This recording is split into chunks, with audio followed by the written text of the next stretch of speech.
Okay, good afternoon and welcome to the meeting of Babergh District Council's Cabinet. I'm Councillor Clive Arthey, Deputy Leader of the Council, and I will be chairing the meeting. Firstly, some domestic arrangements. Please ensure that microphones are turned off when not in use. Please do not interrupt other speakers or hold separate conversations whilst others are speaking. If you are attending the meeting to speak and persistently interrupt the meeting, you may be asked to leave. Please ensure your mobile phones are on silent or switched off. And finally, we will be using e-voting for the meeting on the modern.gov app, so please could members make sure they are logged in and ready to use it. I'd like to remind everybody present that this meeting will be broadcast live to the internet and will be capable of repeated viewing. The whole of the meeting will be filmed, except where there are confidential or exempt items. If you make a representation to the meeting, you will be deemed by the Council to have consented to being filmed. By entering the meeting as a speaker, you are also consenting to being recorded by the Council and to the possible use of those images and sound recordings for webcasting and or training purposes. The Council, members of the public and the press may record, film or photograph or broadcast this meeting when the public and the press are not lawfully excluded. I thought it would be helpful to clarify for councillors present today and any members of the public that are watching that due to illness, our leader, Councillor John Ward, is not able to attend the meeting in person today. However, thanks to our hybrid meeting technology, he has been able to join us online to introduce a number of reports on the agenda and to answer any questions. Councillor Ward will not be able to fully participate in the meeting as his virtual attendance doesn't comply with the requirement for councillors who are voting to be physically present in the meeting room. Accordingly, Councillor Ward cannot chair this meeting, as is usually the case. He cannot propose or second a motion and is not able to participate in the debate. Also, he cannot vote on any item. This could go wrong, of course, but we did run a test earlier and it worked. So if I can move to the agenda, please. Item 1 is apologies for absence. Thank you, Chair. We have received apologies from Councillor Melvesi, Councillor Gould and, of course, Councillor Ward. Okay. Item 2, to receive declarations of pecuniary, other registrable or non-registrable interests from members. Anybody? Councillor Busby? Yeah, I think I probably ought to in relation to Hamilton Road and its potential work with Babergh as Chair of Babergh. Okay, thank you. But you have received dispensation, is that correct? I have received dispensation, Your Thank Honour. you. Just to be clear, you're chairman of Babergh. Okay. Any others, members? No. Item 3, to receive notification of petitions in accordance with the Council's petition scheme. None received, Chair. Item 4, questions by councillors. None received, Chair. Item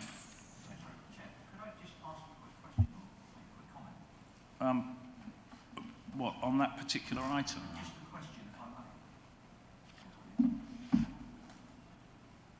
I may. Go on then, I'll allow it. Thank you. All it was, since leaving the Cabinet and becoming a normal member of the Council, it's come across my mind it would be very wise or very appropriate if all members could be set a calendar invite for Cabinet meetings. I think it's something we ought to do, to put them in their diary so that all members are aware when they are and can book them in their calendar early enough so that there's not any conflict.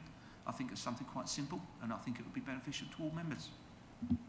Okay, thanks for that. It is, of course, in the timetable of meetings. Did you want to? Yeah. And we can do that too. Okay. Move on to, did we do item 4, questions by councillors? I think we did. None received, Chair. Item 5, matters referred by the Overview and Scrutiny or Joint Audit and Standards Committees. There are no matters referred, Chair. Okay. Item 6 is a standing item, forthcoming decisions list, but of course we had a meeting on Tuesday and nothing has changed. So move to item 7.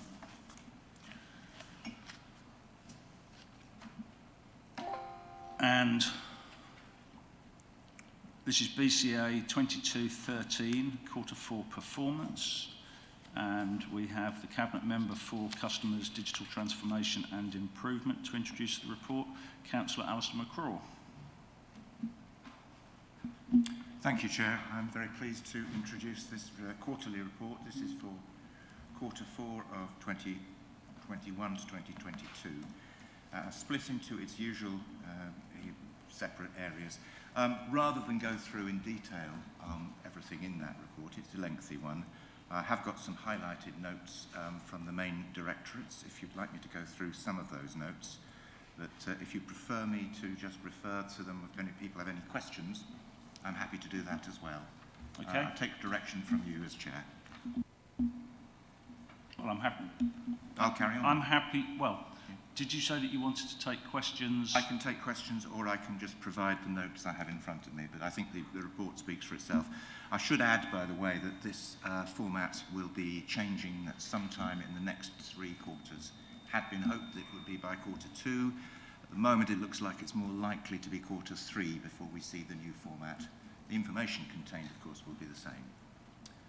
So anyway, if there's any questions, either I can take them myself, or they could be taken by the respective Cabinet Member for that portfolio. Okay, did you say you wanted to present some notes as well? No, I can. I'm just saying if you wish me to. I think Members, so, please. Yes, that's fine. Okay, so let's just take the various sections, starting off with the economy. Cycle parking for Shotley has been secured and improved cycle facilities near Copdock Park and Ride.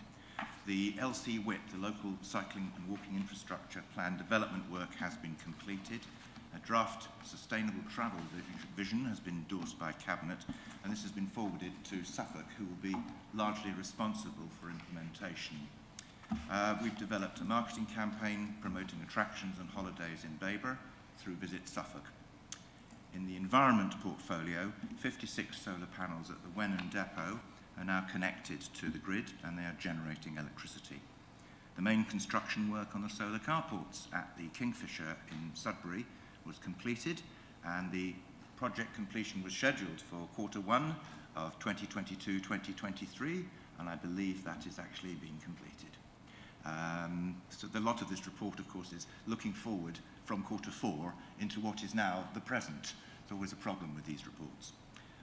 Working with the Suffolk Waste Partnership, developing a work plan, and we started an educational and promotional campaign to reduce our contamination rates in our recycling and to increase our glass recycling performance. In the customers' sphere, we've implemented our automated telephone service for council tax and business rates over the annual billing period as a trial with 123 customers using this option. We commenced the initial demos for our digital platform to replace our website, our online forms, and to improve our digital customer experience, and you'll be hearing more about that in the forthcoming months.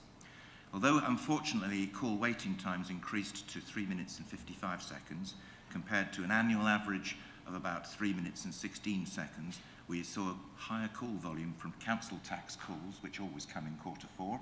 And in this year, council tax inquiries were considerably increased by the uncertainty about the £150 coming from central government and being repaid to people through their council tax bills.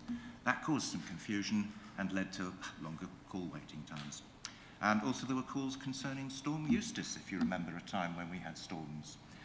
In communities, officers had started planning for the National Armed Forces Day for Hadleigh on 23rd of June. That went very well. Upgrading of the CCTV system and transfer of monitoring and maintenance to West Suffolk Council is now complete. 8 cameras are installed and operational in Hadleigh and 15 in Sudbury. And in Babergh, £270,000 of funding has now been spent to support local community projects. In wellbeing, free activities were available in Babergh during February half-term for children in receipt of free school meals. 38 children attended Hadleigh Pool and Leisure Centre, and 43 attended Kingfisher Leisure Centre for swimming sessions, with 49 children also attending Adventure Days and the Family Park cooking. We've worked with everyone active to develop health pathways, offering those referred by GPs and discharged from hospital with long-term conditions a package of rehab and rehabilitation at Abbeycroft Leisure Centre. In housing, there was a handover of 9 council homes for social rent in Brantham. I have to say I'm very pleased about that. We started the tenants' engagement strategy and improved our choice-based lettings processes to speed up new tenants getting housed. That's the basic highlights, but I'm happy to take or direct any questions to the Cabinet members. That's fantastic. Thank you very much.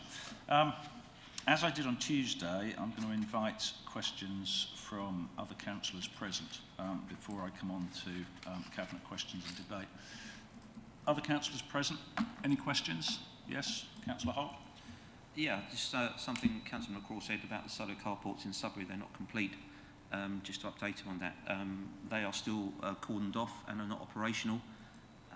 I'm aware from Fiona that there is supply issues for components needed to complete the project, but I would urge the council to consider opening up the carport bays so that the car park is fully usable and operational as soon as possible, because there is no, I don't believe there's a time frame on delivery of those components.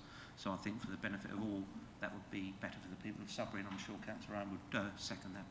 Okay, do you want an update answer on that question? I directed that to officers. Fiona, please. Yes, this is not our direct contractor. This is actually a supply chain issue, and it's an international, global issue in terms of these inverters that are required. We have been pushing the contractor, but to be honest, there's not very much contractually that we can do, because it's a supply chain issue further down the lane.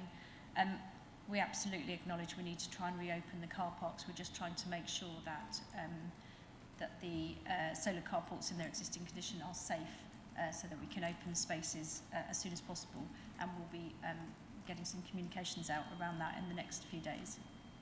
Thanks for that, and thank you, Councillor Holt, for the question. I think this is affecting everybody in electricity across the world. Elon Musk has been complaining about it. Any other questions? No, we'll come to you next, I'm sure. Non-Cabinet members, any other questions? No. Councillor Osborne.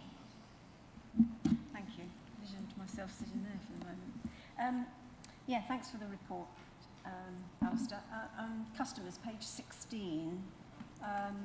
There's an increase in the percentage of abandoned calls, which was 22%.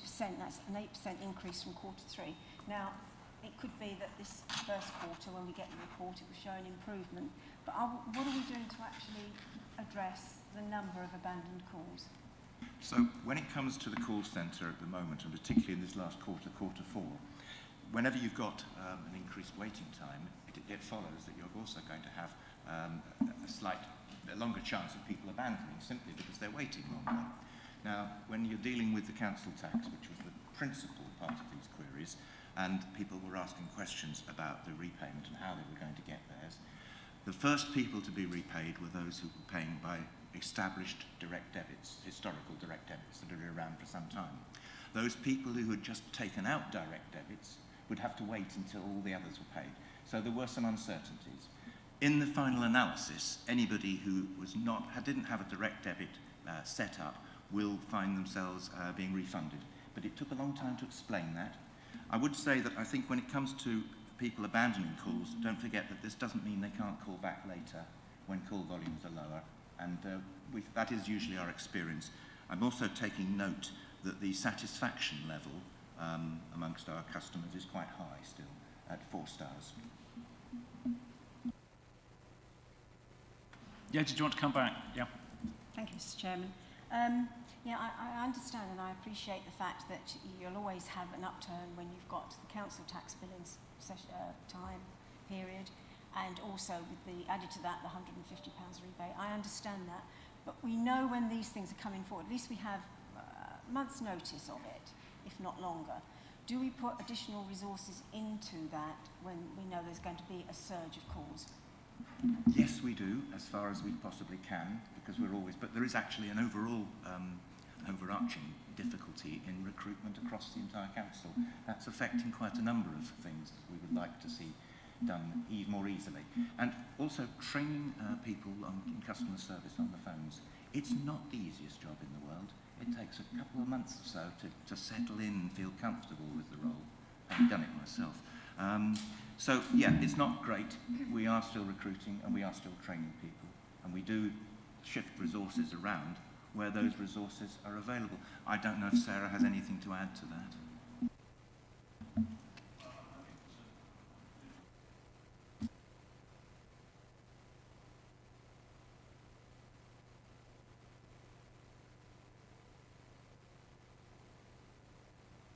Increases as well. And I've heard sort of comparisons with utility companies and, you know, people who say, well, this isn't as bad as that, but that's not really who we ought to be judging ourselves against. You know, I would like to see our answer times down to below a minute myself. Our target is 1 minute 45, and that's a very, very stiff target by any standards. Okay. Sarah, did you want to come in? Thank you, councillors. Just to really reiterate some of the comments that Councillor McCaw has already mentioned, we do absolutely have an aspiration to improve those waiting times. I wouldn't want anybody to think that we were complacent about those, but the reality is that since the pandemic we've seen a significant upturn in the volume of calls, averaging on the statistics there you can see they're averaging up to nearly 600, which, you know, is 50%, if not more, increase on what we've previously had. And just to say that actually, even in this quarter, and I'm sure you'll see that in the performance when we present quarter one, those call numbers are still increasing as a consequence of complexity from people with housing issues, with revenues and benefits inquiries, particularly relating to the energy rebate. We are doing as much as we possibly can to, obviously, we're offering our staff overtime so that we can call customers back outside of our normal working hours. We are permanently recruiting. We've had an advert out for the best part of probably 5 months to gain additional staff, but it is a very competitive market out there at the moment. And we do work with services across the organisation to encourage them to let us have their staff in order to field inquiries at really busy times. But we have to be realistic about the fact that if we ask staff, for example, from the revenue service, that's actually less staff for them to process those energy rebate payments to get them out. So we're in a little bit of a catch-22, but we are doing everything that we possibly can, including, for example, improving our chatbot functionality to make sure that customers can self-serve as much as possible on the website so that they don't have to call us. But we are actively trying to improve those wait times, particularly with recruitment of additional staff into that space. Councillor McCraw, did you want to comment on that? Just I presume that you might want to comment on the increased web activity, the increased chatbot activity. So there's the increase online, which presumably is taking some of the pressure off. You'd think so, wouldn't you? But of course the difficulty is that despite the increase of, say, 173% from quarter 3 in chatbot activity, 81% in automated telephony, and the increase, as you say, in the web visits, effectively it's growing in all quarters. And that's, so despite that having a vast increase in uptake on those areas, we still have problems in the call answering. So it hasn't taken all the pressure off. We've got to increase the chatbot. The whole point about the chatbot system is it's being rolled out progressively in a larger number of areas that we deal with. And that will allow us then to take some more of the pressure off. But it's an ongoing process. Okay. Any other questions? Councillor Busby? Well, along those lines, do we have a response when people ring in, say, I mean, if we've just sent out our council tax letters, would there be a response which says, if you're ringing about your council tax, please refer to the website or whatever to stop the call having to go through? And the same with the 150 quid rebate on the council tax. Seems like you could cut a lot of the calls out at source before they come through. I'll just leave that one in the air. Economy. I did warn you. Look, there's been a fantastic amount of stuff done, work done, and it looks very good. I'm just concerned that all the efforts aren't aligning with the objectives. I mean, if you take objective 1, it says, blah, blah, and be a test bed for new innovation in clean growth industries. Well, I don't recall seeing any of that. Objective 2 will be becoming a growing area for innovation, enterprise and creativity. And objective 3, we will raise levels of aspiration and ambition.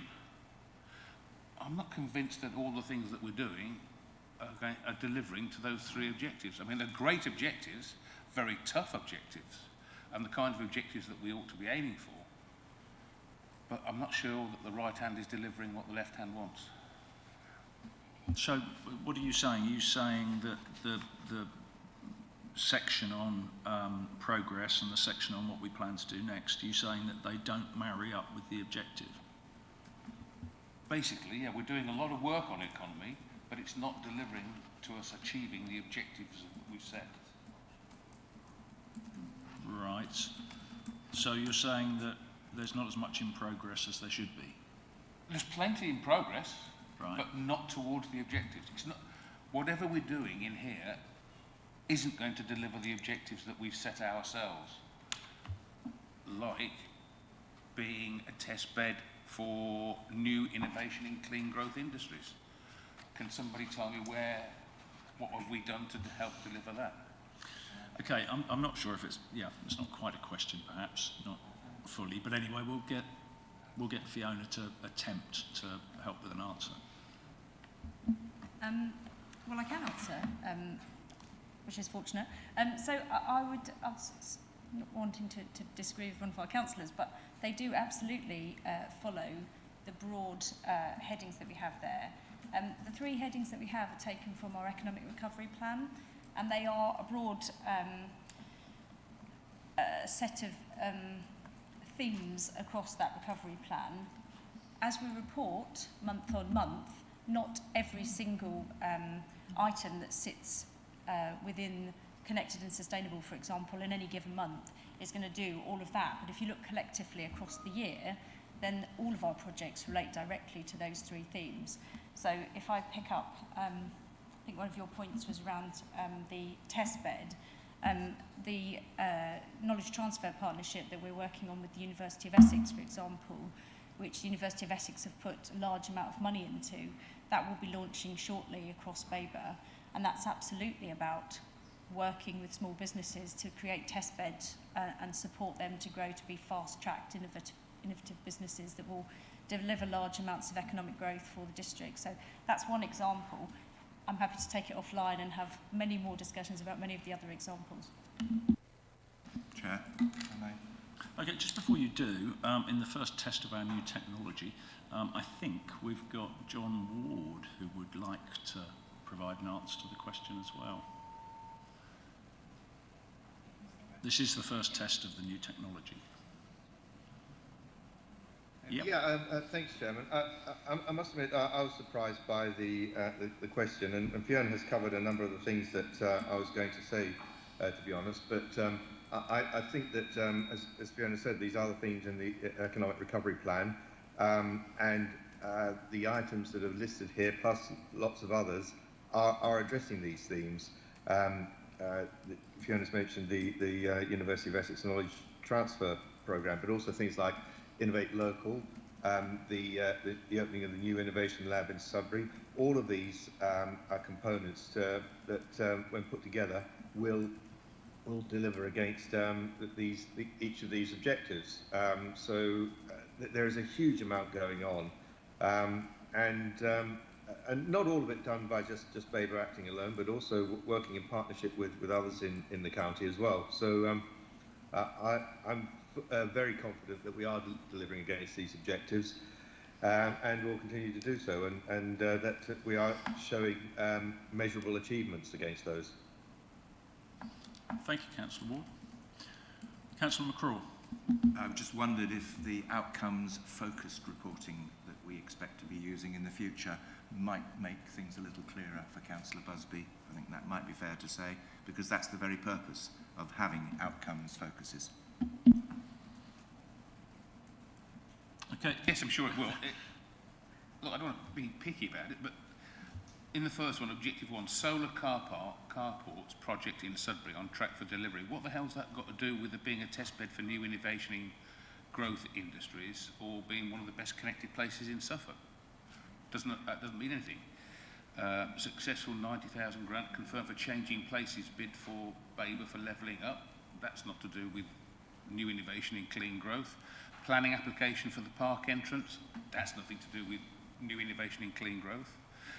Good levels of it. You know, the stuff there is good, but it doesn't lead to achieving the objective. But that's just my view. To be fair, I think the objective is connected and sustainable. Clean electricity, how can that not be a clean growth industry and new innovation in putting in recharging on a solar carport? That seems to me to fit the definition almost perfectly. But it's not an industry that we have developed. We're expected to develop the industries, but certainly to use them and advance their use. It's hardly a new innovation, I'm sorry. Okay, so you're asking if we're even innovators in that sense. Okay. In usage, we are. I think we'll move on there, Councillor Busby. You can have a little think, though, and ask another question in a minute if you want. I'm going to take Councillor McLaren next. Thank you, Chair. My question is about the reality of the cost of living crisis. Obviously, we're wanting to increase digital competence amongst our residents. Has there been any recognition that with the cost of living crisis, we could see a reduction in the ability of families and individuals to use online devices? Something like Wi-Fi, it could be quite expensive for families. What are we sort of considering that? Thank you. Okay, I think the question was that with the cost of living crisis, are we expecting that there might actually be less online activity? Okay. Councillor McCraw? I can't honestly say that that is included necessarily in the cost of living response that's been prepared. No. A lot of things have been considered. I mean, effectively what we're talking about is a general shortage of money, and the suggestion might be that one of the things to go might be people reducing their spending on digital connection. Now, a number of the major ISPs have been contacted by central government, and I think the major ISPs have all agreed that they will provide reduced packages for those members of the public most in need. Beyond their doing that, we would then have what we've already stated as the option of our discretionary payments for certain circumstances, but I'm not sure that that would be one of those circumstances, but then they are discretionary payments. I think it's very much a matter we take each case on its own merits, aware of the overall situation. I'm not going to try and prioritise which is the most important, food compared to digital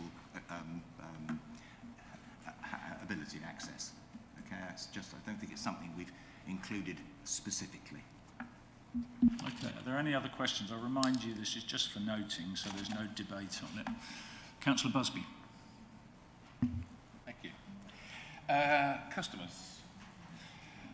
The complaints that we've received, the 200 odd complaints, have they been analysed into categories, and does that go to ONS for interrogation? Off the cuff, I will pass you back to Sarah, but I do know that a great number of these complaints made are in fact turn out not to be complaints. The first thing you need to do is analyse those which actually can be solved very simply, one question, one answer. So very often, most of them tend to revolve around a missed bin, which we have a system to get picked up within usually the day or so, usually sometimes the same day, sometimes the next day. So when they're complaints, they're very low-level complaints. What we are analysing is the ones we raise to a higher level, and those seem to be falling. But I will pass you on for more detail over to Sarah Wilcock. Thank you, Councillor Busby. We do indeed record all the complaints that come in, and we can provide a detailed breakdown by quarter of the volumes per service areas. They do reach a wide variety and sometimes are related to services in terms of volumes of outstanding work in those areas. Naturally, we have a percentage of missed bins that will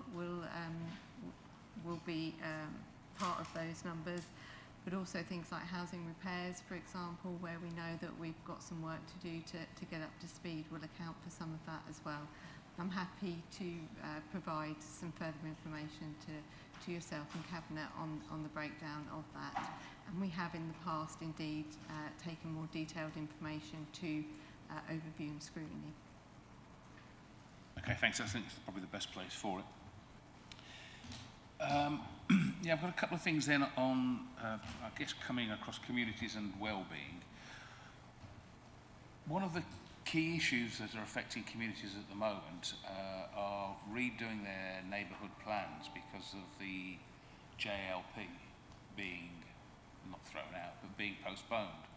And I know at least two of mine are now altering their neighbourhood plans to exclude sites. And I'm not convinced this is the right approach. Are the communities going to have an opportunity to contribute to the Part 2 of the JLP before the inspector signs it off? Yes. Okay. Any other questions? No. Councillor Owen, I did say earlier on that I was going to take questions from other members followed by, but I'll make an exception if you want. Just if you've got a question. This is not for debate, it's just for noting, so I'm happy to take your question. Yeah, no, it's okay. It was only back on what Mary was saying on sort of the cost of living and everything, with the advice centre only open twice a week. Maybe we could extend that to 3 times a week, so maybe if they can't afford their internet, maybe they can come down to the town. That's all. Okay, thanks. We do actually have a loan system for iPads, and they can be loaned, and they are Wi-Fi available by a dongle, which is already paid for. So in that instance, you could say that provision is being made. We always monitor the usage of the access point, advice centre, access point through Sudbury libraries, and so far usage seems to match the required need. In terms of the number of calls handled in a month, the officers are neither being overstretched or left idle. Okay, thanks. We've picked out a few things that we've had issues with, but I think generally there's a lot of good news in here. There is one little bit that I picked out, which was actually an answer to a question from Tuesday's meeting about garden waste subscribers. And there's further good news, I think, if you attended the briefing, with regard to the tree canopy survey, which is going to be available soon. So this is just for noting. If there are no other questions, there is one other question. Councillor Osborne. Well, it's not actually a question. I was saving it for debate, but if we're not going into debate, I'd just like to point out on page 29 under housing, the Disabled Facilities Grant.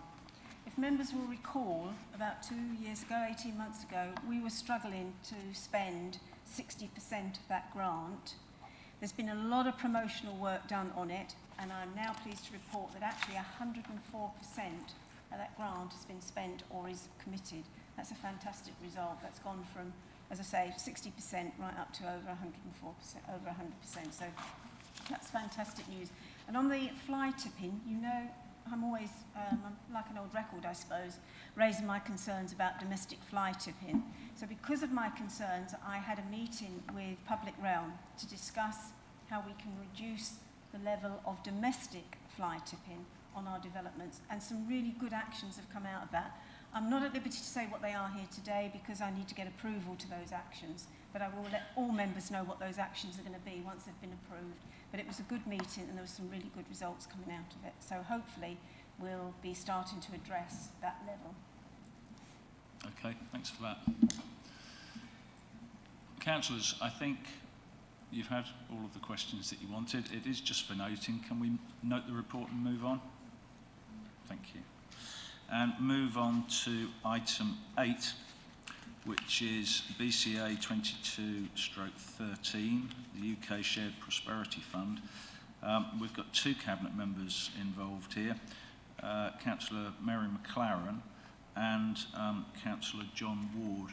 Councillor McLaren, did you want to go first with an introduction, or have you arranged something with Councillor Ward?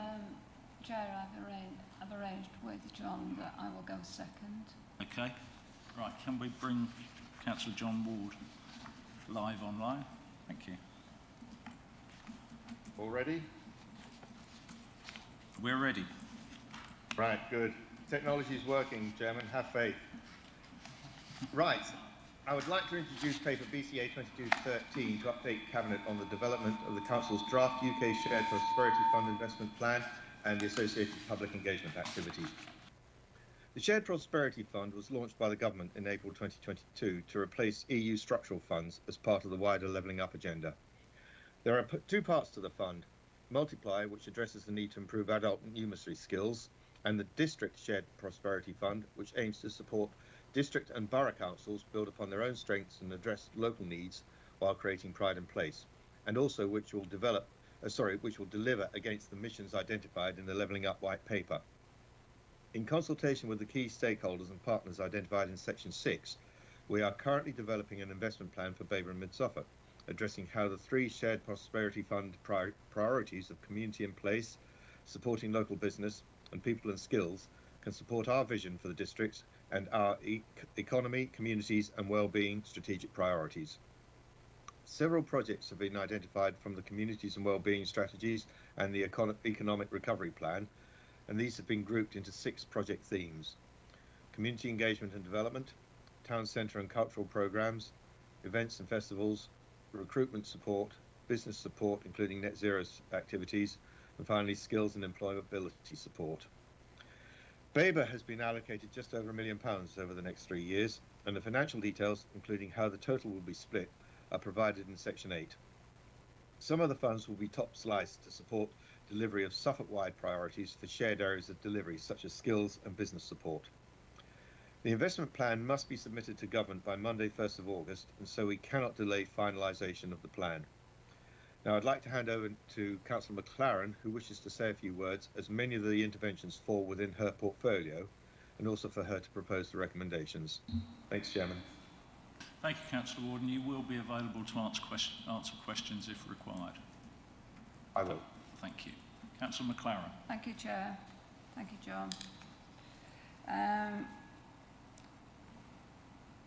Communities have been working very hard in a very short time scale to consult widely regarding what they propose as possible projects for this fund.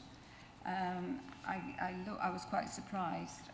The communities team had actually consulted 18 different organisations to come up with their proposals. So given the relatively low level of funding to be allocated and the timescales, communities have developed investment priorities which are based on existing priorities in the communities and wellbeing delivery plans. They are Youth Social Prescribing Project. The Youth Social Prescribing Project will help young people to make connections with their communities, improve their well-being, to build positive and reliable relationships, and to learn career and life skills for achieving their goals. This project will predominantly target young people at secondary schools aged 11 to the 6th form, enabling them to access the support and activities they need when and where they need them most. Rural Youth Development Scheme. This is to develop a programme that works alongside rural communities, offering targeted practical support to develop sustainable youth work provision within their local neighbourhood and identifying need and activity, and this is important, in collaboration with young people. Community digital infrastructure projects, a digital project which will enable communities to self-serve, share and have access to local information. The detail of this project will be worked up over the oncoming months. Development of a community supermarket. A community supermarket shares the food bank aim of helping people on low incomes. However, it does not supply emergency food parcels and occasional support, but longer-term help. This model will primarily support those individuals and families who fluctuate above and below the line of financial security, providing a consistent point of support to avoid them falling into financial crisis. And lastly, supporting social enterprises to start up and scale up. The project will fund support for social enterprises across Babergh and Mid-Suffolk. This project will harness the enthusiasm to empower communities and set up socially minded businesses that address local issues and areas of need by developing hyper-local micro-enterprises to re-engage local people in the workforce, bringing with them business skills that benefit our economy and community to create inclusive economic growth, such as community pubs and shops. And that's the end of the presentation from the Communities Chair. And I would like to propose that the Cabinet accept recommendations 3.1, 3.2 and 3.3, which is in this report. Thank you for that. Is there a seconder? Councillor Osborne, thank you. I'm going to move on to questions. I'll take questions from other members present first, and then come on to Cabinet questions and debate. Other councillors present, have you got a question on this at all? No? Okay. Questions from Cabinet members? No? Yes, Councillor Busby. 6.2 in the report, which lists the 6 broad project themes, although in my report I've only got 5. John did mention the 6th, but I didn't catch it. It was the first one he mentioned, I think. Could somebody tell me what that was?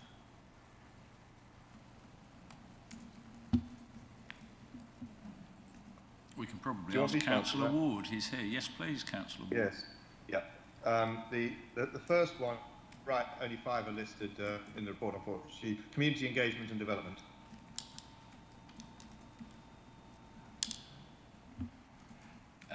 Okay, thanks. Just as a thought of a theme that I shall be introducing throughout this Cabinet, do these 6 project themes help towards achieving the economic objectives 1, 2 and 3?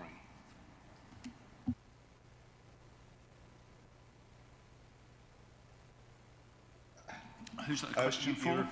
Oh, it's a question for John Ward, okay. You're referring to the previous item on the agenda? Yes. Look, I'll tell you what concerns me is that if you actually go on into the report to see if you read the UK government questionnaire, it refers to us, page 4, as having average pay, which is below average, and qualifications, which are below average. And to me, the 3 objectives that we had in economy were one of the reasons for having those objectives was to raise this average pay and to raise the average qualifications. And again, I don't necessarily see these 6 projects trying to achieve either of those. Okay, can I just say that I'm just starting to get a tiny bit concerned that we're starting to engage John Ward in the debate, which of course he can't do. So it is strictly, a question and an answer. And I think he's gone as far as he could in answering your original question. So I don't know, Fiona, can you help with a few more details Yes, I can. So we, given the short timescales that we've been given to pull this investment plan together, we absolutely didn't start with a blank sheet of paper. We took existing priorities from our existing plans, and that includes from the economic recovery plan, but also included from the communities and wellbeing plans, delivery plans. So we have cherry-picked projects from those plans, so there is a very direct link. What we've got in the Cabinet report here is a sort of high-level areas. Because we've been short of time and we're continuing with the consultation, we haven't yet completely pinned down all of the direct interventions that will go into the plan, because we're waiting for the results of the consultation. So as and when we get to that, I think you'll see more clearly a very direct link back to our delivery plans. Okay, thank you. Councillor Busby, I sense another question. You sense wrong. Okay. Cabinet members, any other questions? Councillor McLaren? I'd like to ask Fiona a question, actually. Thank you. Okay. Given the events of the last few days, and the Honourable Member for Levelling Up was sacked, does this put at jeopardy these proposals that we've worked very hard at? Does it put that in jeopardy when we submit them? Thank you. Okay, I think your question is, national events, do they impact on this? I'm guessing the answer is no, because the funding is committed. I think my answer is I don't know. We have a deadline of the 1st of August. Levelling Up Fund bid, which is our other major bid that should have gone in, the application portal hasn't opened yet. So I think there will be delays, but I might be wrong. But I don't think it would fundamentally change the funding we get. I just think it might bring delays in. Okay, thanks. Cabinet members, any other comments? No. It's been proposed and seconded. We are using modern.gov for voting. So if there are no other questions or debate, can you please vote? Yes, Chair, the vote is now in progress. Chair, I'm afraid to report, somewhat embarrassingly, that my computer has completely died on me. So I'm going to, literally blank, black screen, the lot. I'm trying to contact IT because it's Friday. So I'll Shall have we to take your vote manually? Yes.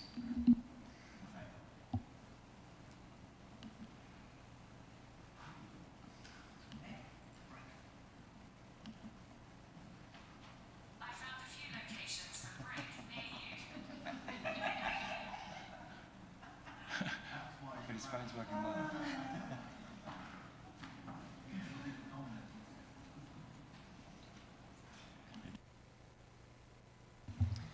Thank you, Chair. That is 5 votes for. That's unanimous.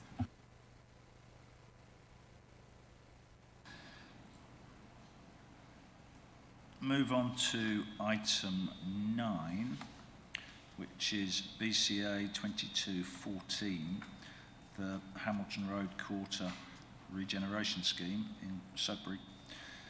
And again, using the wonders of technology, I'm hoping this is going to be introduced by Councillor John Ward. Yes, I'm here, ready to go. Yes, please. Thank you, Chairman. Thank you. I'd like to introduce paper BCA 2214, which seeks Cabinet approval to fund progressing further work on the draft Hamilton Road Master Plan following the recent public exhibition in Sudbury. This is a mixed-use regeneration of this key gateway site, featuring retail, leisure and other commercial uses, as well as a residential component. The master plan concept presented at the exhibition is included in Appendix A. In September 2018, Cabinet endorsed the current approach for regenerating this site and also a development prospectus to enable marketing of the site nationally to gain development interest and investment. However, there are significant deterrents to this, as highlighted in paragraph 4.4. Therefore, we have been undertaking a variety of intervention works to support de-risking the site in order to increase the likelihood of unlocking the delivery of the site, and these are listed in paragraph 4.5. Following the rejection of the Round 1 Levelling Up Fund bid, An updated round 2 package submission has been prepared for a capital grant application to cover 2 aligned projects: our Hamilton Road Quarter regeneration and Suffolk County Council Highways Authority's bus infrastructure, junction and active travel improvements. A summary of the bid is included in Appendix B. We have already invested significantly in the assembly of the site, along with related due diligence, site investigations and early design concept work. Architect and cost consultant works have amounted to £106,000, but this does include Bellevue's site master plan work elements as well. And it is much less than the numbers claimed on social media. But this work has been essential to submit a viable Levelling Up Fund bid and to support securing any potential future funding, investment or partnering opportunities. I have mentioned all this because it is important for everyone to understand the complexity of regenerating a site such as this. If it were easy, it would have been done by now. However, it is essential that we persevere and put in the effort and upfront investment Sudbury needs, and it will all be worthwhile eventually. We now need to move to the next phase and continue to de-risk the site for investment and seek to secure a development partner. To this end, we need to approve £1,000 from the Strategic Priorities Reserve, with all capital elements funded from the £6.3 million Capital Regeneration Fund approved in the budget. A full business case, including scheme cost estimates and development viability appraisals, will be reported to Cabinet later this year. We should also know the outcome of the Levelling Up Fund bid sometime in the autumn. Although, as Fiona has already mentioned, recent events could change this. There is also concern that the bid portal, which was scheduled to be available at the end of May, is still not open.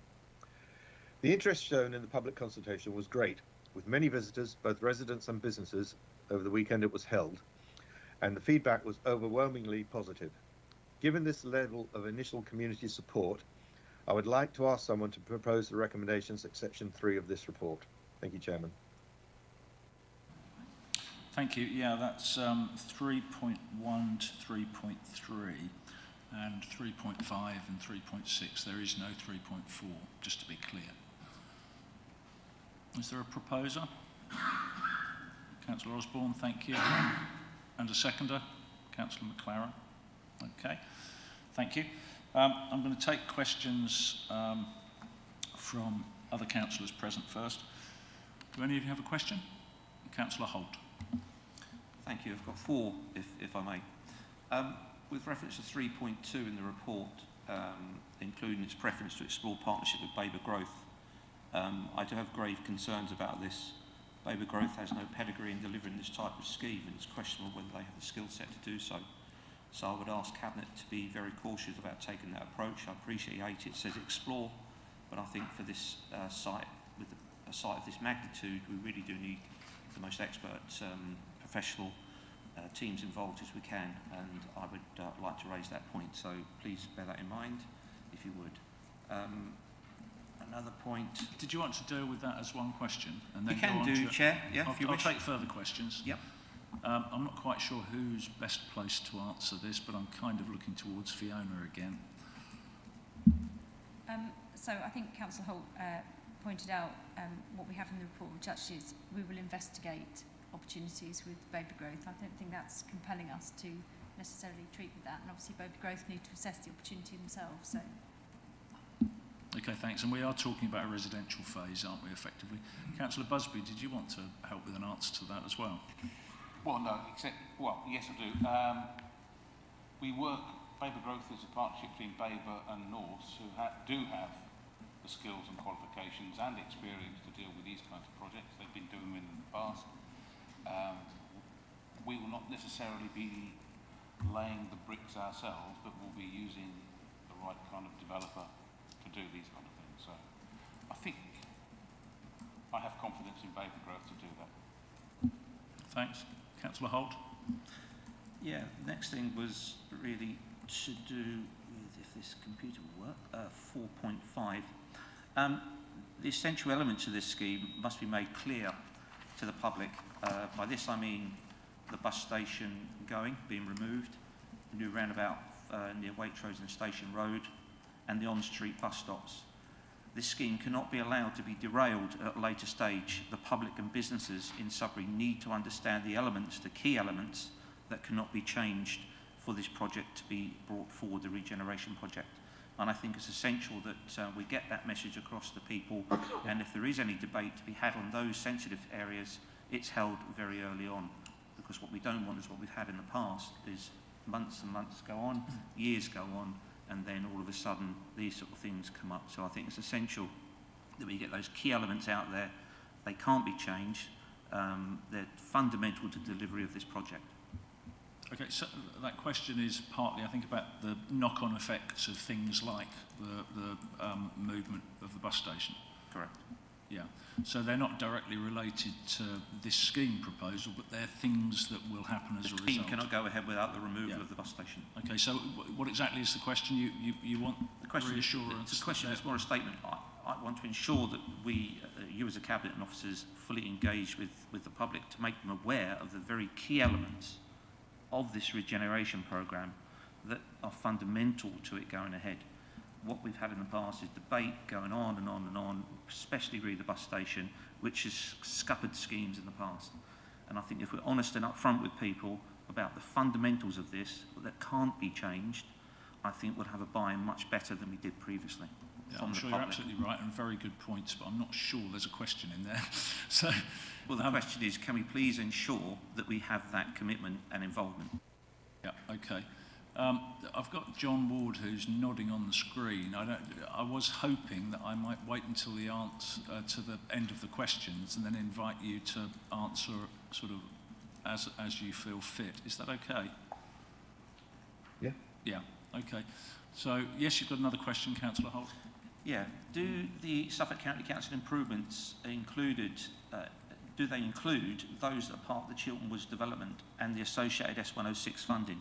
So the key elements, again, in the regeneration programme that the county are involved with and is key in some ways to delivering it, are some of those part of the Chiltern Woods road improvements. There was a numerous amount of road improvements, junction improvements linked to Chiltern Woods. Are these going to be associated with this regeneration project, and will that S106 funding that was tied up with the sale of Chiltern Woods be put into this regeneration scheme? My initial reaction is that I didn't think the Chiltern Woods highway improvement monies were applicable here, but I'm looking again to Fiona for some help. So the junction scheme to release the bus station to be an on-street facility are not directly linked to Chiltern Woods. We are having conversations with County Council at the moment with regard to any other funding that could be available to help facilitate the junction improvements. So I can't really categorically say yes or no, but I don't recall there was anything in Section 106 Chiltern Woods that necessarily linked to the new on-street provision. Okay, thank you. Just coming back on that, I mean, I'm not sure if we have a clear understanding of what junction improvements were part of Chiltern Woods, but as in the past in Sudbury, we've had piecemeal projects come forward. I think it'd be a much better position if we fully understood what those junction improvements were, so that we have a coordinated approach to the traffic schemes, the bus stops, so that we aren't overlapping in any way with what Chiltern Woods will bring forward and what we hope to bring forward with the regeneration project. Yeah, I think that point's been taken. And have you got one more question?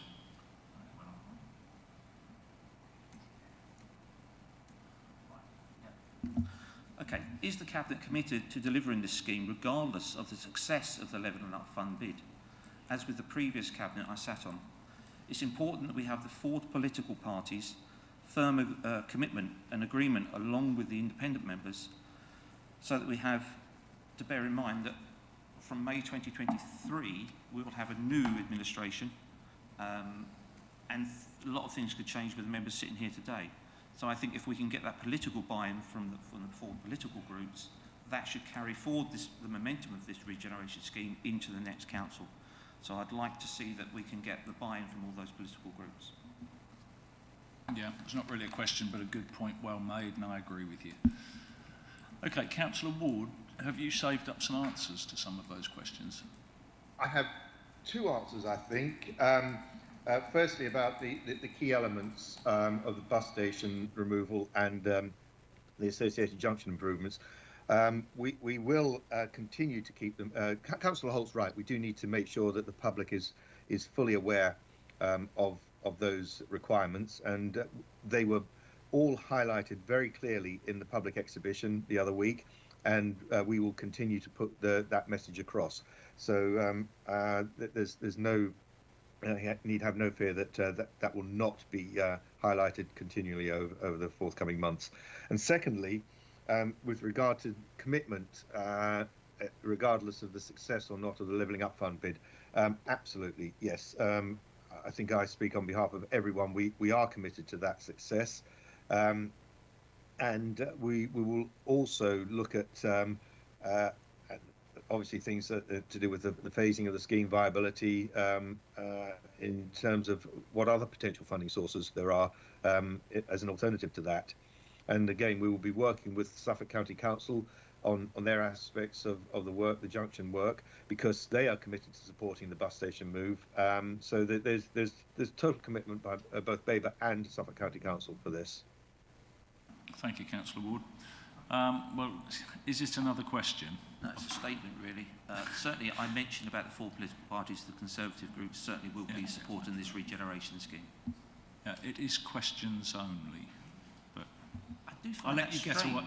I do find that strange when we're invited to speak, and I'd like to think we are able to speak. Well, as no, Cabinet. you can't take part in the debate and you can't make statements. But thank you for your participation. I mean, you've said a lot of good, sensible things.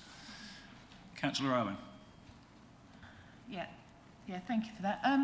Just to ask, is everyone on board on this at the moment? Because obviously you've had problems before with the actually buying up the land and things like that.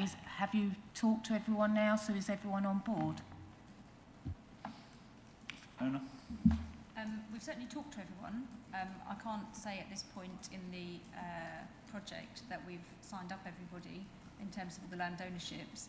There were 50 different title registrations across the whole site, which we've been working through. We have certainly made contact and are having a dialogue with everyone. Another question? It's just coming back on that, really. What happens? Are you going to go compulsory if you can't get them on board? Or because this is a big project, isn't it? So. Fiona? Yes, it is a big project. As you know, CPO is expensive and time-consuming, so it might be something that the Cabinet might wish to answer at some point in time. For now, I think we've made good progress in terms of those negotiations. Obviously, councils do have powers to use CPO ultimately if they wish to. I think there's a cross-council commitment to getting this done, isn't it? I've been a councillor for 31 years, and over those 31 years, throughout those 31 years, there has been talk about what to do with this area of Sudbury, and to be honest, nothing's been delivered at all, really. So it's about time we got something done. Okay, that's it for your questions, Councillor Owen. Yep. Councillor Dawson. Yes, I have 2 questions. One is what concerns me slightly about this is I can't see, what is your timeline on this? Because we don't really want another Corpse Lane. And my second question is, I was slightly concerned, as I understand, one of the retailers is just going to hang out to use their shop as a ransom strip. And then you mentioned you've been in discussion with 50 people. So all these people, if they know we want this, they're just going to be charging extortionate amounts of money. So have you sort of worked that into the equation with all of this? And I'm not quite sure, without a timeline and not knowing what the costs are, whether this is ever really going to go forward. Sorry, your question is, what is the timeline on delivery? Very clearly, the timeline, are you expecting this in 5 years, 10 years? I don't know what the timeline is for it. And secondly, if there are 50 people to be spoken to, if one of those, which I believe is the case, is going to hold their shop as a ransom strip, what is the budget for this? Because you're going to get one person who's going to say, well, I'm not going to sell to stop the whole thing. So it could just go on indefinitely. Okay, I think we've already had the answer to the second. Sorry. Well, I think we've already had the answer to your second question, and that is that we do have compulsory purchase powers. The answer to your first question... Sorry, hold on. Sorry, I'll come back to you. The answer to your first question, I think, is a timeline for delivery, and I think that's a bit harder to pinpoint, isn't it? I'll ask Fiona to help. So we've certainly, for the purposes of the Luff bid, had to identify some timescales. Clearly, the next phase of work will start to shape those, and there are, we've also identified a large risk register that goes alongside that. So there are always going to be things that move. I'm just going to hand over to Lee, because Lee has got some timescales that we're putting into the Luff bid. I think it's a great project. Sorry, I can't have, with questions, I can't have this sort of interaction going on. Chair, excuse me, you interrupted me when I was asking the question, actually. No, you asked the question, and I'm trying to get an answer for you. I'd like to ask the question. I told you that I would come back to you after we've had an attempt to answer your question, just to make sure that your question has been answered. So can you please let the answers come? Yeah, I'd appreciate it if I could ask the question. I will come back to you. Please don't interrupt. Thank you. Lee Carvell. Thank you. For the Levelling Up Fund bid, we've had to project a timeline. We've also got a compulsory purchase order assessment on cost from Carter Jonas when they've done open market values, and we have modelled some of that into the ask for the Levelling Up Fund bid as well, just so that the government are potentially going to be helping with those costs. In terms of the delivery of phase one for Levelling Up Fund bid purposes, and obviously given there are risks ahead of that, we've projected March 2025 completion, and for phase two, November of 2025, and that does accord with the Levelling Up Fund timeframe. So could I come back on that? Are you asking a new question or asking for a clarification on the previous question? Sorry, so I'd like to ask, so what I'm really getting at, Lee, is this the end? What is the final date for completion of this project? Just Okay, I don't think we know that yet, but I mean, Fiona, could you give us some sort of indication of the timescale we're talking of, if it progresses through this council, and if the next council continue to progress it, what is the likely delivery time?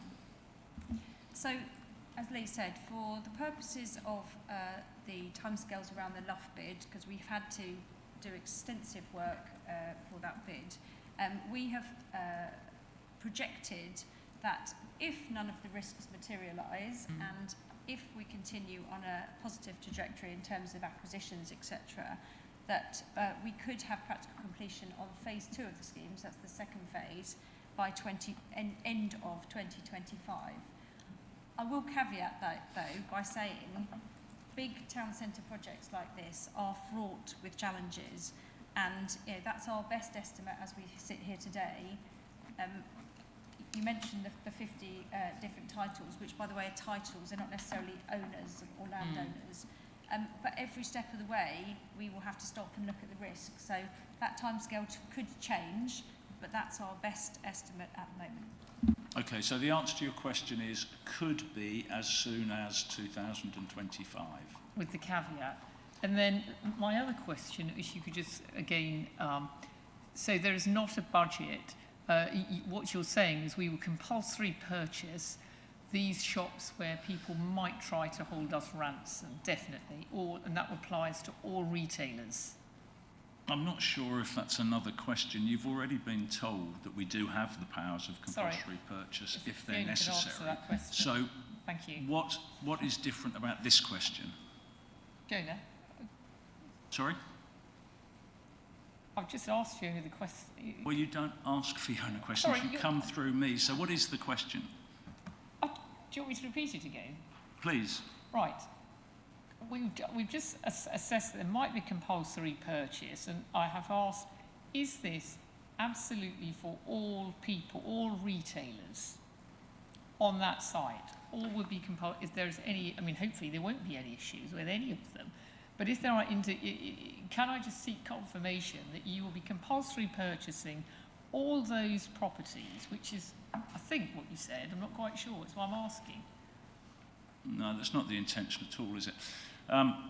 I think the question has been answered, but I'll give you a little bit of latitude. If you don't think it has, I'm going to ask Fiona if she can just expand on her answer a little bit to satisfy you. Could I have a right of No, order you here? can't keep coming back. Emily, could I have a right of order here? I think this is out of line. Well, I'm sorry, but you're speaking at my discretion. Yes, I would like to ask a polite question. Councillor Dawson, if I choose that you can't speak at all, then you can't speak at all. I'm trying to get an answer to your question, okay? If you just let that happen, please. Fiona. Yeah, I can answer very Yeah, quickly. thank you. All of our cost estimates include provision if we have to take a CPO. No, So they thank all you. have an additional amount in them. No, thank you. Okay. Those councillors here who are not members of Cabinet, have you finished your questions? It looks like you have. Members of Cabinet. Councillor Osborne. Thank you, Mr. Chairman. Just in answer to Councillor Holt's concern on the Chiltern development, 2 years ago, Suffolk County Council produced a really comprehensive document on all the mitigation that they were putting into place in regards to the infrastructure. And I've got access to that, so I can always forward it to Councillor Holt if you'd like to see it. On the Hamilton Road, of course, absolutely, 100%, in fact, 200% do I support this project. It will be the making of Sudbury. It will be fantastic, and I can't emphasise enough how much I support it, and that's one of the reasons I seconded it today. The site has proved to be really challenging, and that's why it gets delays on it, and that's only to be expected, excuse me, with a project of this size. Now, my question is, we've got the Levelling Up Fund, and hopefully, fingers crossed, toes crossed, everything else, that will be successful. However, and I have mentioned this before, have we got a plan B in place in the event of us being unsuccessful with the Levelling Up bid? Because if we don't have a plan B in place, it will then put us back months and months, even possibly years. So do we have a plan B in place now for in the event that the Levelling Up Fund is unsuccessful? I'm guessing that's a question for Fiona. For you again, I'm sorry. That's okay. So we don't really have one plan B. There are a number of options that the Cabinet could look at in the event that Levelling Up is unsuccessful. And I'll just go through those very quickly.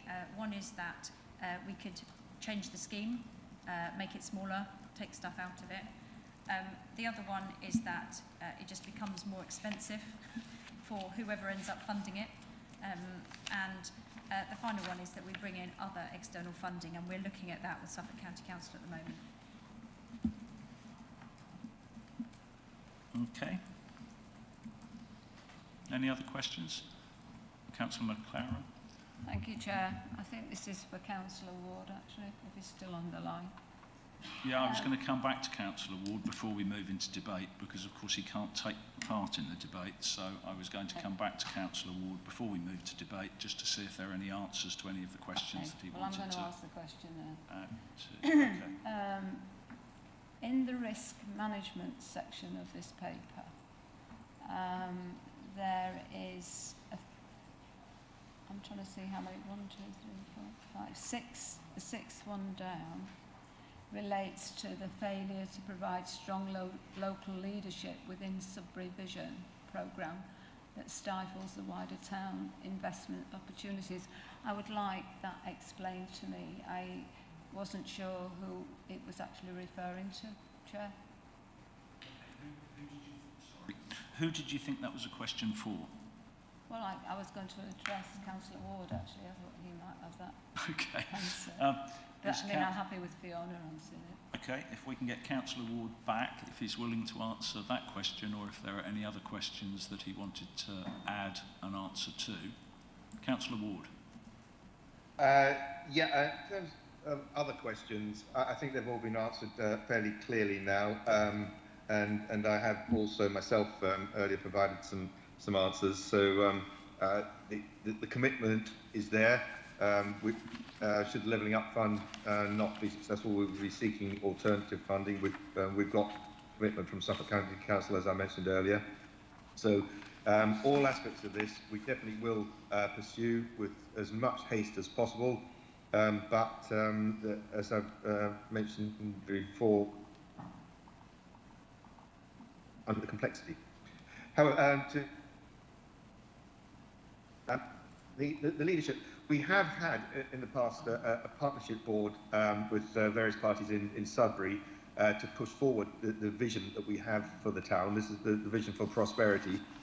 That has fallen into abeyance, but we are committed to restarting something similar that will involve not just Babergh, but the town council and various business partners in the town to make sure that there is that cohesive and comprehensive local leadership to deliver this plus a number of other major schemes in Sudbury. So that's really what this particular risk is alluding to, and the fact that we do need to ensure that we have that that kind of a body with that sort of membership, so that there is the confidence that that the vision will be progressed over the years to come. Thank you, Chair. Thank you. Okay, any other questions? Moving to debate, Cabinet members. If you have anything further to add by way of debate, Councillor Busby. Yeah, thanks, Chair. I'm worried about this. I'm concerned about the design, the layout. If we look at Appendix A, the page 3 of it, there's a block of, well, the residential block is 3, 4, 5 stories high, surrounding a green area. I'm not convinced there's going to be much sun getting to that green area. I also like to know how the security will be provided for that area. And the same kind of applies for the green area behind the hotel stroke cinema. It's almost blocked off from the street. I just think there's a better way of laying that out so that the green space is more visible, and also the residential block doesn't become, well, I don't know, a slum area. I think it's just, I'm not convinced that it's going to be an attractive feature. It's going to be too high. So what I'd like to see is a scale model of that area so that we can get an idea on perception of the space itself.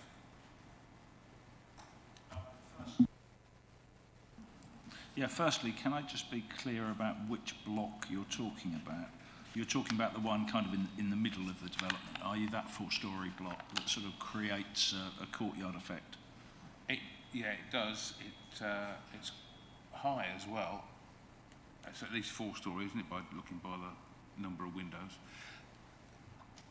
Yeah, the whole thing is high. I think even the smallest ones are at least 3-storey high. Okay, I think part of what you're saying is probably a question for either Lee or Fiona, and it's about the sketch that's been done and how that ties in with our recommendation, which has been proposed and seconded, which is that we endorse in principle the draft master plan scheme. Yeah, I appreciate that this is a marginal scheme and we've got to try and, not say cram, but get as much residential units in there as possible to make the scheme at all viable. But there is a balance between viability and design, and I'm not convinced that this is tipped in the right direction at the moment. Right, I thought part of your question was, if we approve this today, are we committing ourselves to that? I think was... I think is that part of your... That's your interpretation of my That's not question. what you're asking at all. Maybe in a minute. Right, so... to hear the answer to my question. No, it's not a question. To my comments in the debate first from Lee.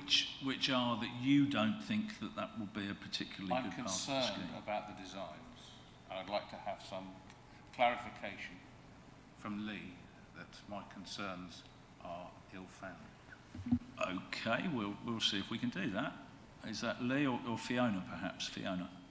Lee might have to come in, but these are concept schemes. They are They have formed the basis of the financial work that we've done, but they are concept schemes, and I have absolutely no doubt that the final scheme will be different, but it's more around the concept of the components on the site. So, for example, the hotel building, which is the one that is nearest to the church, shows a 60-bed hotel. You know, we're talking to some operators who want 60 beds, we're talking to some operators who want 40 beds. That's not tied down yet. But the principle of the two phases, i.e. residential being on one part of the site, the largely commercial uses being on the other part of the site, the links through from opposite Roy's, the sort of pedestrian link through the areas of public realm, they're the sort of core principles of the master plan that we are hoping Cabinet will approve. There will undoubtedly be some tweaking, and you know, I'm pretty sure by the time we get to a planning application, we'll have been made to do daylight studies, you know, where the shadowing is. All of that work still has to come.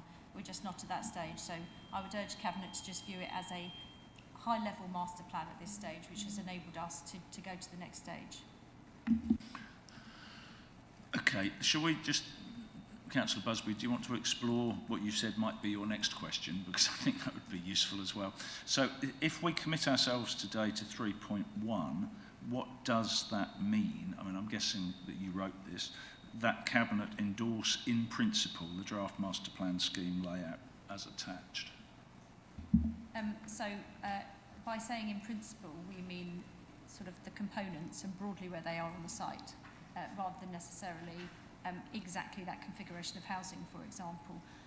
I would caveat that, I think you've said it yourself, Councillor Busby, in order to make this scheme viable, there does need to be a quantum of development on it. So I think it's really unlikely we'll end up seeing two-storey housing on the site, because that will not achieve the viability.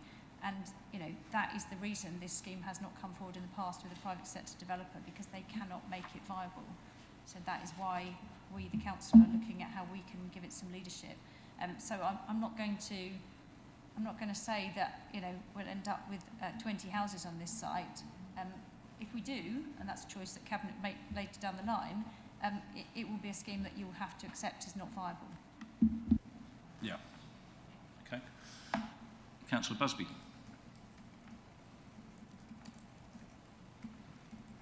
Yeah, look, I'm happy to go forward under the premise that there will be further discussion, and we'll need to consider it in phases, and the viability of each phase may differ.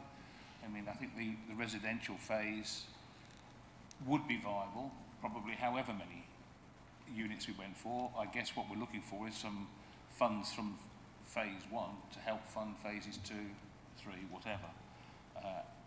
But if phases 2 and 3 change, then maybe we don't need quite so much funding from phase 1.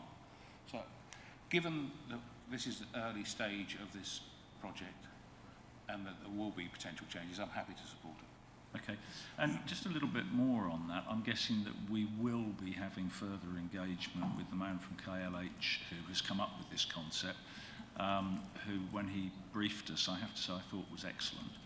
And at that point, I'm sure that Councillor Busby will both be able to say what he's just said, he'll also be able to listen to the reasoning, and also be reassured that the scheme might change a bit.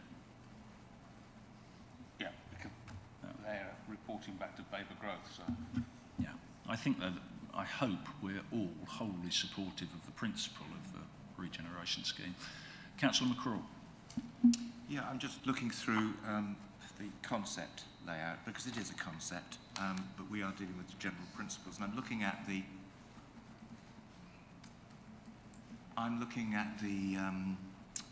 proposals, you know, the actual recommendations, and the point of all of this is that these are all necessary steps. This is what we have to do to make progress. It's a step-by-step process. This is the next step.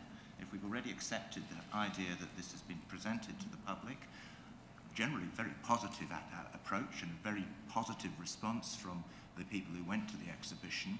I was impressed myself, listened, and a little bit of background murmur of people like that. I don't have the fears concerning that block of housing based on the illustration shown, simply because I can only see 3 stories there, but it could be 4, it could be 3, it could be 2. I don't know, I'm not an architect. The point is, we need to do this. This is how we go forward. We're agreed we want to go forward. These are the things we need to do, so I'll be voting for it. Okay, thank you. Cabinet members? Just Any one other final comments? question. Fiona, did you manage to get in touch with the Regal? Yes, but they haven't come back with any answers yet, but I can supply that afterwards. That was based on, I just want to know the viability of a small cinema, like what the viability of this small cinema would be in Sudbury. So I asked Fiona to look at how the Regal's fared since we've refurbished it. Okay. Any other comments? If not, I'm going to take it to the vote.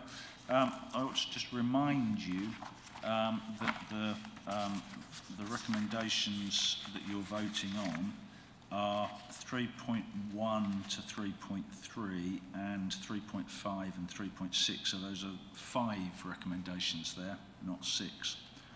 Okay, and we've spoken about the first one, which was the in-principle approval.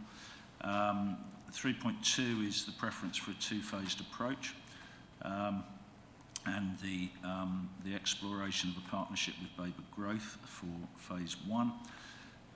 There's at 3.3 up to a maximum of £500,000 from the Strategic Priorities Reserve. 3.5, as I say, miss out 3.4. That's for delegated authority. And 3.6 is that Cabinet note the summary information contained within Appendix B relating to the Council's resubmission of proposals to UK Government for levelling up funding at round 2 stage. Are you clear about that? Yes? So if we can then move to the vote. Can I ask you please to conduct the electronic vote? Yes, thank you, Chair. The vote's now in progress. Councillor McCraw, may I take your vote, please? In favour. In favour, thank you.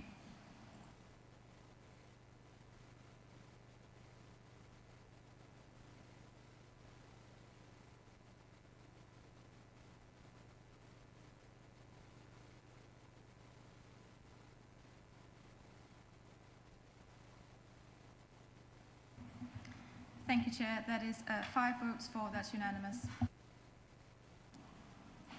Okay, thank you for that. Move on to item 10, which is BCA 2215, the Hadleigh A1071 Roadside Commercial Workspace Development. And I'm hoping that with successful technology again, this can be introduced by Councillor John Ward. Yep, technology is always successful at Babergh. Right. I would like to introduce paper BCA 2215, which provides Cabinet with a progress update on the Hadleigh A1071 Roadside Commercial Workspace Development since the scheme was supported at our meeting on the 8th of June last year, when we authorised the detailed development of a viable scheme and business case. Just to remind everyone, this scheme will be developed on 1.5 acres of land acquired by Babergh from Persimmon Homes under a Section 106 agreement. Excuse me. The proposal for the site approved last year comprises a 2-storey office building, up to 10 light industrial units and a retail convenience store. Section 4 of the report provides evidence for the need for start-up and incubator space, and also further information confirming our desire and ability to fill the gap in private sector provision of this type of site. It also highlights how we can be proactive in demonstrating that new housing can deliver local jobs, a good message for the community in Hadleigh and others in the district. Our preference last year was for letting all units to generate a longer-term revenue stream for the council. We now have a prospective key anchor tenant for the office building, but we didn't get any interest for the convenience retail portion from convenience store operators on a leasehold basis. However, we did get conditional and non-conditional offers to purchase the freehold of that area of the site.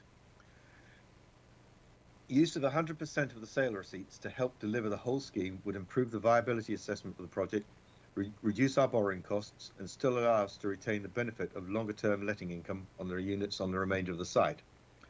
Now, this is all covered in the outline business case presented in Confidential Appendix D. The conditional offer is worth more than the unconditional one, and so it is that offer that forms the basis of Recommendation 3.2. Now, this really does represent the best option for the development of this site, mitigating risk and maximising income for the council, and I would like to ask someone to propose the recommendations at section 3 of this report. Please note that all the appendices contain confidential information relating to the proposed land sale, and therefore we will have to go into confidential session to ask questions or discuss any of the matters presented in them. So I urge members to think before straying into this territory. Thank you, Chairman. Thank you, Councillor Ward. So, first of all, can I have a proposer? Councillor McCraw. Seconder? Councillor McLaren. Thank you very much. Okay, so as Councillor Ward has said, we have got some documents labelled restricted. So I'd ask you to respect the confidential nature of those, which contain commercially sensitive information.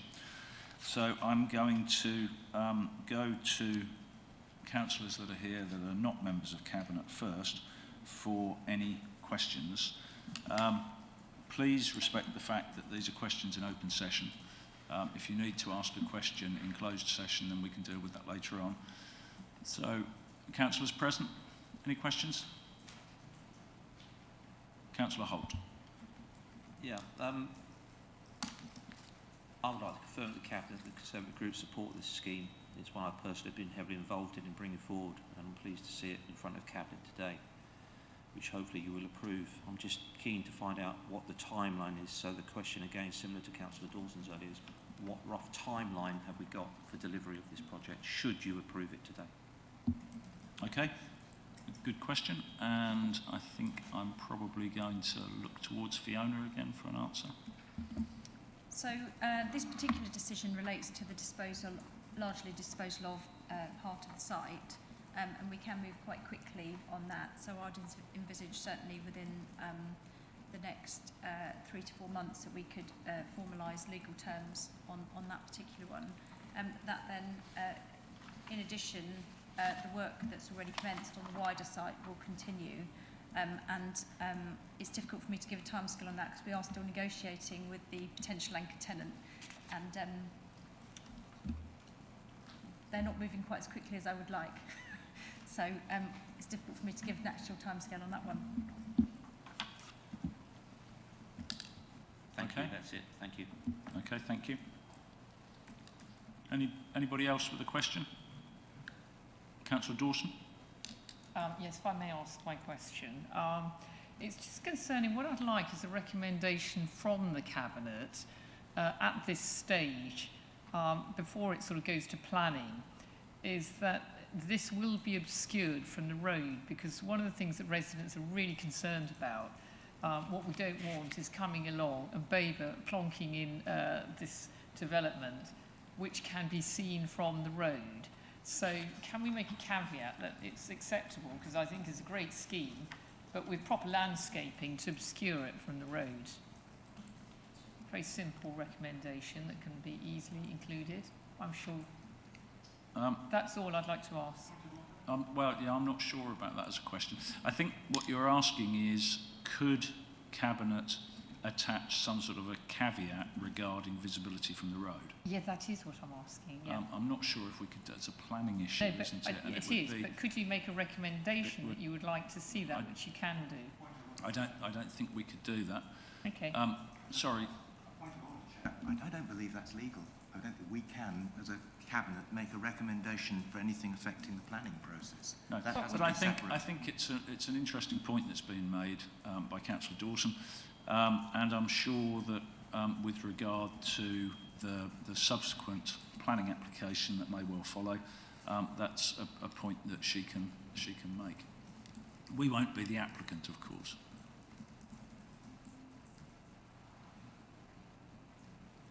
Councillor Dawson, does that answer your question? Yeah, I think that's fine. Thank you. Okay, thanks. Any other questions from non-Cabinet members? No? Cabinet? Questions? Councillor Busby. Yeah, I see that in the contract, the terms, which we won't talk about in detail, but there's what happens if the purchaser decides to change the use of the site? I know it's specified in here for a particular use, but is there anything to prevent the purchaser saying, well, I can't make that work, I need to come up with something else and come up Yeah, with I think there's an answer to that, isn't there? Because I think that question's been asked before. Fiona? Yeah, without straying into the confidential terms, there is a term in the confidential terms which relates to them having to secure planning consent for a particular use. So the contract is conditional on that.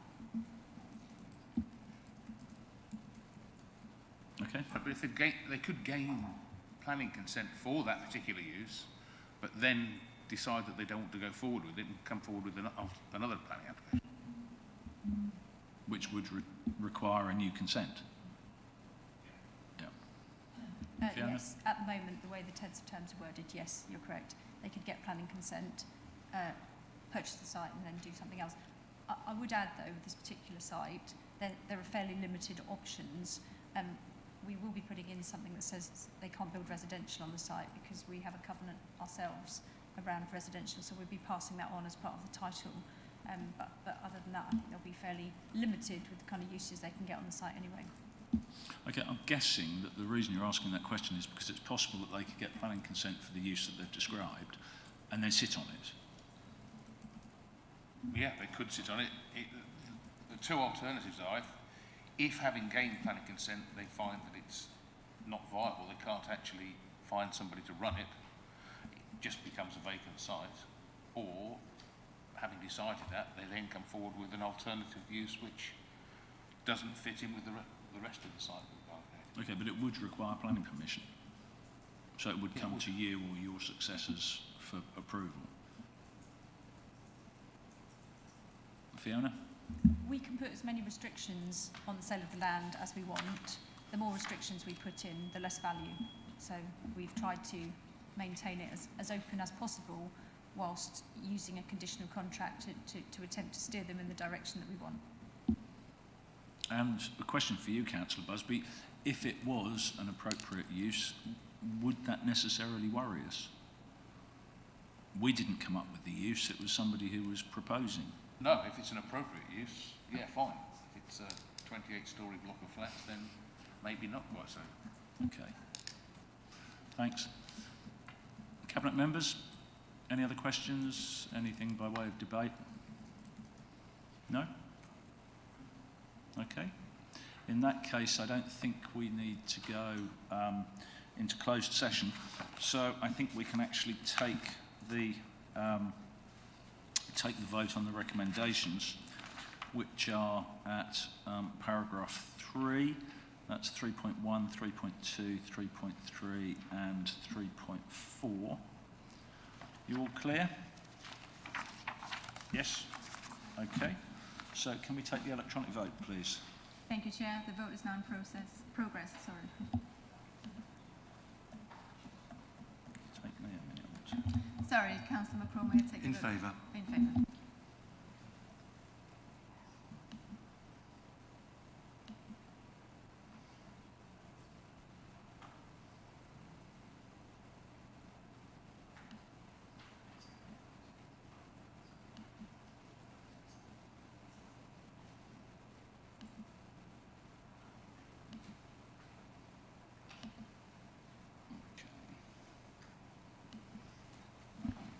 Thank you, Chair. That is 5 votes for. That is unanimous. Okay. So that has actually concluded all of our business. The closed session was uncalled for, unnecessary.